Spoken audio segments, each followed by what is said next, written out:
Hello friends, आज मैं आपके लिए डबल लेयर प्लाजो लेकर आई हूँ। इसके लिए मैंने एक सिल्क फैब्रिक ली है और दूसरी मैंने नेट फैब्रिक ली है। नेट फैब्रिक और सिल्क फैब्रिक मैंने दो अलग अलग कलर में ली है।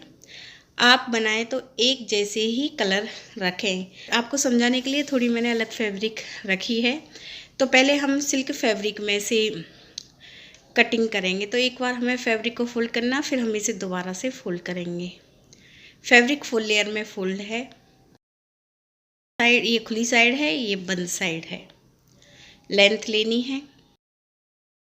प्लाजो मैं 40 इंच की तैयार करूँगी, तो यहाँ पे लेंथ पहले हम फिक्स ही रखेंगे 40 इंच।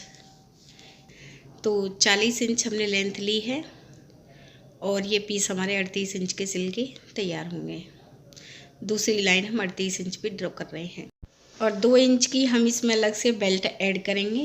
तो जो हमारी प्लाजो है वो 40 इंच की तैयार होगी। लेंथ लेने के बाद कमर साइज़ है 39 इंच। तो 39 का हमें थर्ड भाग लेना है। तो 39 का तीसरा हिस्सा हुआ 13 इंच। तो यहाँ पे हम 13 इंच पे मार्क करेंगे। हर साइज में यही मेथड होगा। और जो हम आसन की लेंथ रखेंगे वो भी हम 13 इंच ही रखेंगे, कमर का तीसरा हिस्सा।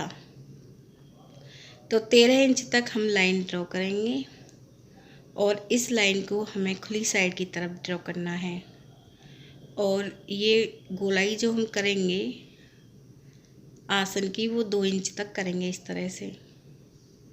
फिर बॉटम पार्ट रखेंगे। बॉटम पार्ट आप जितना चाहें रख सकती हैं। मैं यहाँ पे बॉटम पार्ट 11 इंच ले रही हूँ। 11 इंच पे मार्क करेंगे। 1 इंच यहाँ पे हम मार्जिन के लिए ऐड कर रहे हैं। फिर आसन तक हम तिरछी लाइन ड्रॉ करेंगे।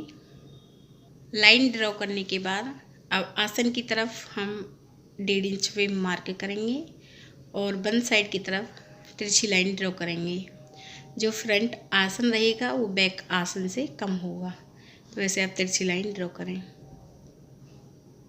ड्राफ्टिंग हो गई है, अब हम कटिंग करेंगे। पहले हम आसन कट करेंगे, फिर साइड से कट करेंगे। अब हम 2 पीस ऊपर की तरफ करेंगे और ये फ्रंट आसन की कटिंग करेंगे। ये बैक आसन है, दोनों ही पीसों में बैक आसन है, देख लीजिए। और ये ऊपर के फ्रंट आसन है।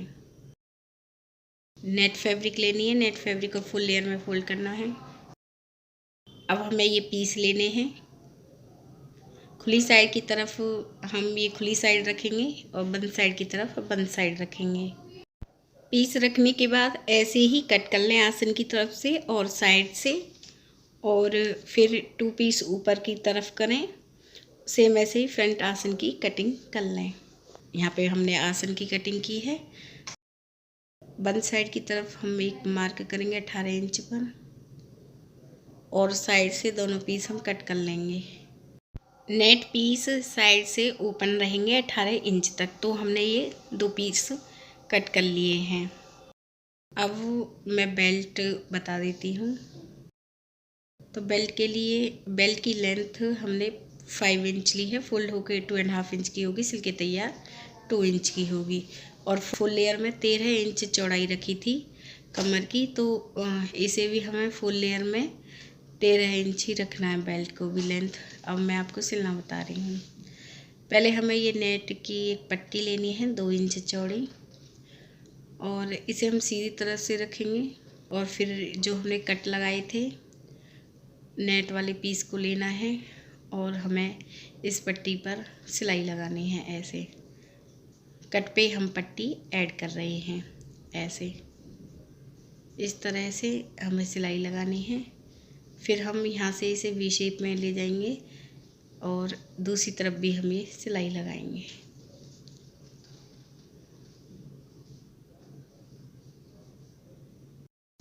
तो यहाँ पे मैंने ये कट में ये पट्टी ऐड कर ली है। अब इस पट्टी को सेंटर से कट करेंगे। जितना इसमें कट है कट करने के बाद इस पीस को बैक साइड की तरफ फोल्ड करेंगे और आप इसमें तुरपाई भी कर सकती हैं और सिलाई भी लगा सकती हैं। तो आप सिलाई लगा लें या तुरपाई कर लें। ऐसे ही आप दूसरे पीस को भी तैयार कर लें। कट साइड को तैयार करने के बाद बॉटम पार्ट से फोल्ड करें। एक पीस तैयार हो गया है। अब इस पीस को हम सीधी तरफ से रखेंगे। सेम ऐसे आप दूसरे पीस को तैयार कर लें, कट साइड को और बॉटम पार्ट से फोल्ड कर लें। इसे सीधा रखेंगे, दूसरे पीस को उल्टी तरफ से रखना है और आसन पर सिलाई लगानी है। दोनों तरफ के आसन पर हम सिलाई लगाएंगे, बैक आसन और फ्रंट आसन। बैक और फ्रंट आसन पे हमने सिलाई लगा ली है। अब ये आसन हम सेंटर में करेंगे। अब हमें बॉटम पार्ट से लेकर आसन, आसन से लेकर दूसरे बॉटम पार्ट तक सिलाई लगानी है। तो यहाँ पे हमने ये सिलाई लगा ली है। लास्ट जो सिलाई है ये हमने लगा ली है। अब हम इस पीस को सीधा करेंगे। ये पीस हमारा तैयार हो गया है। अब हमें दूसरा पीस लेना है। इस पीस को हम बॉटम पार्ट से फोल्ड करेंगे पहले। तो 1.5 इंच हमें बॉटम पार्ट से इसे फोल्ड करना है। फोल्ड करने के बाद अब हमें दूसरा पीस लेना है। इस पीस को हम सीधा ही रखेंगे। दूसरे पीस को हमें उल्टी तरफ से रखना है और दूसरे पीस के भी बॉटम पार्ट को आप फोल्ड कर लें। तो इस पीस के बॉटम पार्ट को भी मैंने फोल्ड कर लिया है। एक पीस को सीधा रखेंगे, दूसरे पीस को हम उल्टी तरफ से रखेंगे। अब दोनों तरफ के आसन पर हमें सिलाई लगानी है। तो यहाँ पे मैंने सिलाई लगा ली है। अब फिर से हम आसन सेंटर में ही करेंगे। अब मोहरी से लेकर आसन, आसन से लेकर दूसरी मोहरी तक हम सिलाई लगाएंगे। यहाँ पे हमने ये सिलाई लगा ली है। ये पीस भी तैयार है, इसे भी हम सीधा करेंगे। तो यहाँ पे हमने इस पीस को सीधा किया है। अब जो ये ऊपर की साइड है ये फ्रंट साइड है और सेम ऐसे ही नेट फैब्रिक में भी ऊपर की जो साइड है फ्रंट साइड होनी चाहिए। इस तरह से हम नेट फैब्रिक में ये पीस रखेंगे। ध्यान रखें, फ्रंट साइड की तरफ ही होनी चाहिए नेट फैब्रिक की और प्लेन फैब्रिक की। इस तरह से हमें ये पीस रखने हैं। तो फिर हम ये दोनों पीस अच्छे से मिलाएंगे कमर की तरफ से और फिर मिलाने के बाद हमें इन्हें अच्छे से रखना है। फिर हमें बेल्ट लेनी है। सिली हुई प्लाजो का मेजरमेंट लें कमर की तरफ से। सेम ऐसे ही हमें बेल्ट भी उतनी ही रखनी है। देखिए हमें ये दोनों पीस इस तरह से रखने हैं। फिर हमें बेल्ट लेनी है। बेल्ट को हम ऐसे उल्टी तरफ से रखेंगे और 1/2 इंच की दूरी पर हमें इस बेल्ट को सिलना है। ऐसे ही आप पूरी बेल्ट को सिल लें। ध्यान रखें सिलाई 1/2 इंच की दूरी पर ही लगाएं। तो यहाँ पे मैंने बेल्ट को सिल लिया है। अब हम बेल्ट को दोबारा से फोल्ड करके सिलाई लगाएंगे। तो पहले हम बेल्ट को 1/2 इंच ऊपर से फोल्ड करेंगे और दूसरा फोल्ड 2 इंच पे करेंगे और सिलाई लगानी है। तो यहाँ पे मैं ये सिलाई लगा रही हूँ। इसी तरह से आप पूरी बेल्ट में ही सिलाई लगा लें। बस 1.5 इंच बेल्ट बिना सिलाई के छोड़ें। तो यहाँ पे हमने सिलाई लगा तो 1.5 इंच तक हमने सिलाई नहीं लगाई। इसमें आप इलास्टिक कमर का मेजरमेंट लें और फिर कमर से 2 या 3 इंच इलास्टिक कम रखें और फिर जो हमने ये छोड़ी है 1.5 इंच के करीब, इसमें आप इलास्टिक ऐड कर लें। प्लाजो हमारी कंप्लीट है। यदि फ्रेंड्स आपको हमारे वीडियो अच्छा लगा हो तो प्लीज़ चैनल को सब्सक्राइब करें। वीडियो देखने के लिए आप सभी का बहुत बहुत धन्यवाद।